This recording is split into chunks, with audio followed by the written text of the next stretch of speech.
welcome to another video here on FM Scout. My name is Omega Luke and today I'm going to give you 5 very unique leagues across and available on Football Manager for you to try your new saves in. So this is going to be a wide variety of different leagues. Maybe some of you have managed in before, maybe some of you haven't. But there are some interesting rules, some difficult ones, a lot of youth prospects that you can get from these leagues. So we're going to go across 5 different leagues. So let me know down in the comments what you think at the end, or what your favourite league is to manage in Football Manager. Let's begin with the first one.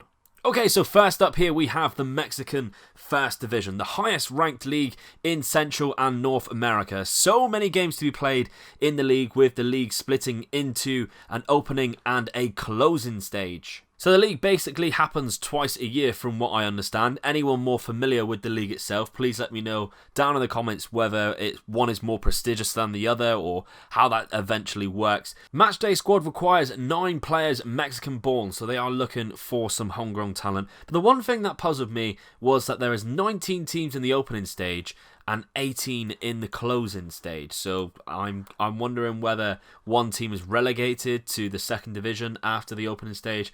I'm not quite sure. Let me know down in the comments. But you can qualify for the North American Champions League, and as you can see from the previous winners, Mexico has been absolutely dominating this competition. Never has it been won by a non-Mexican club. Toronto FC and Montreal Impact and Real Salt Lake getting into the final, but no hope as to actually winning it. So there we have it, the first league on this list, the Mexican First Division. So many different sides in this league to try, and so it's not necessarily one team has been dominant.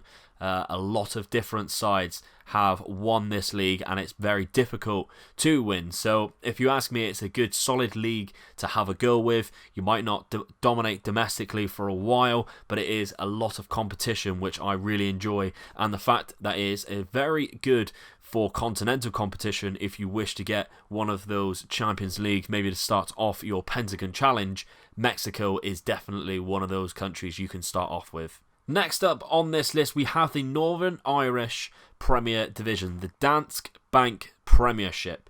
So, only with 12 sides in this league, however, a lot of sides are quite up there with the best in the country and could potentially win it. So if we have a look at season preview, all the way down to 5th is 8-1. So there's not really a favourite in this league. They're all very good sides at the top. So it is quite a difficult opportunity to actually win this division. But as you can see here, the first place goes into the Champions League first preliminary round. The second, maybe third, depending on who wins the cup, goes into the prelims of the Europa League. 38 games in total, as the league splits after 33 games, so plenty of opportunity to take points from rivals, but a lot of 6-pointers throughout the season. A maximum of 20 registered players over the age of 21, so it automatically promotes signing youth players to bulk your squads out. It does aim as well to conquer domestically before getting into Europe, building a nation style if you like. So I really like the look of the Danske Premiership. Again, very similar to Mexico, a lot of sides can win this division. There's not really one favourite who has been dominating domestically, and it's even lower than the Gibraltar National League. So if you do decide to manage in this league, which is available to manage from the beginning, you don't have to download a certain database. It is available on Football Manager.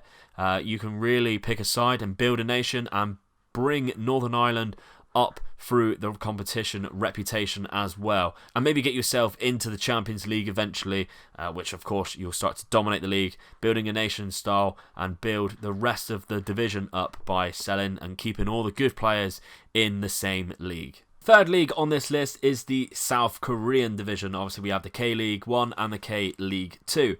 Another league with strict and confusing rules. The South Korean K-League is host of Asia's best clubs, with the top 4 qualifying for continental competition into the Asian Champions League. Only 12 teams in the league, but again, the league splits after 33 games into 2 groups, with the top 6 battling it out at the top and the bottom 6 fighting relegation to the K-League 2, which is actually where I suggest you begin your journey if you do go to South Korea. So here is the K-League 2, 10 teams fighting it out for 4 spots where every team plays each other 4 times. Again, a maximum number of 4 foreign players, but with the playoff system and then a final relegation playoff against the team second bottom in the K-League 1, it can make for a lot of tough times and heartbreak trying to gain promotion.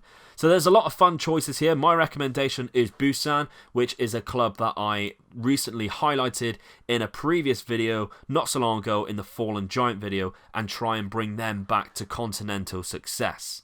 Before we go on to the next choice in this video, if you are interested in following some Let's Play action in different leagues, I'm actually doing a Scandinavian save, and I know a lot of people always tell me that Scandinavia doesn't count as all of these 5 countries. However, on Football Manager, it does. I'm doing the Conquering Scandinavia save. You can find the link down in the description. Come along and join me, and maybe chuck me a nice cheeky subscribe. That would be fantastic.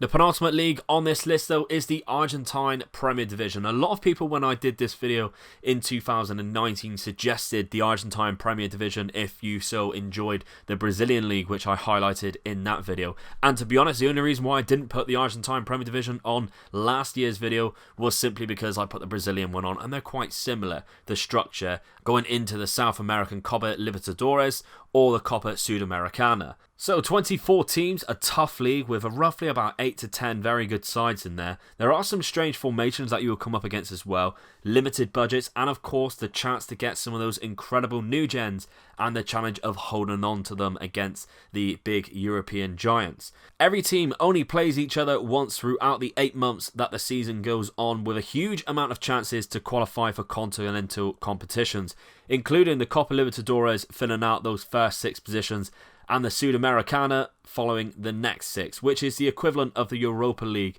for South America. So half of the league can qualify for continental competition, which is very unlikely around the world. League rules only allows 5 foreign players named and only 6 foreign players registered, but with a maximum of 99 players in total that can be registered for the competition. So the second to last league on this list is the Argentine Premier League. I definitely recommend trying it. There's so many sides that you can go with. Of course, the very famous ones, the Bocas, the River Plates, but there is a lot of other ones like Independiente that really strikes me, and Racing Club, who have very good youth facilities that can produce some fantastic new gens. So your aim for this save would obviously be continental competition, beat out the Brazilian clubs, maybe even take over Brazil National First Division in the competition reputation, and really solidify yourself as one of Argentina's best managers. And finally, the last league on this list, one of my favourite places is Croatia for creating new gens, and quite a fun place for a save too. 10 clubs face each other 4 times, with the top 5 qualifying for Europe, but harshly, only one team will be relegated, so if you start in the lower leagues of Croatia, you may struggle to get to the top. But once you do, you will face a lot of very good sides that can produce some very good talents throughout their youth systems. Only 6 players in the match squad must have trained by a club in Croatia at a young age, so after a long term, this save becomes a lot easier to abide by when you buy a lot of youth players. Not that the Croatians are bad in this game anyway, far from it. 12 subs can be named as well, which makes that rule even easier to follow. So to me, this league sounds like a great league to try your hand in. Maybe starting off with one of the big clubs and trying to win something in Europe, such as Dynamo or Hajduk Split, or even starting in lower down and building your way domestically for a longer term save. Either way, Croatia looks so much fun to manage in without too many rules and regulations to abide by, with a simple structure to follow, unlike a lot of the other leagues in this list if they become too complicated for you. So why not try the Croatian First League or the Croatian divisions if you want to have some fun in Football Manager in a unique league. But there we have it, guys. Those are the 5 unique leagues that you can try in Football Manager for a different type of save. My name is Omega Luke. Of course, smash that like button if you've enjoyed this video. Let me know down in the comments if you've actually tried one of these leagues before, or you're planning on trying one of these leagues. And of course, let me know down in the comments as well if there is any other leagues that are slightly different to the norm, the big European giant leagues that we all know and love. Maybe there is a different league that you have always tried and enjoy managing in yourself. But of course, there will be plenty more action coming up on FM Scout, so make sure you are subscribed to the channel. The link to my channel is also down in the description as well. Come over and say hi to follow that Conquering Scandinavia save. And I'll see you for the next one. Bye bye.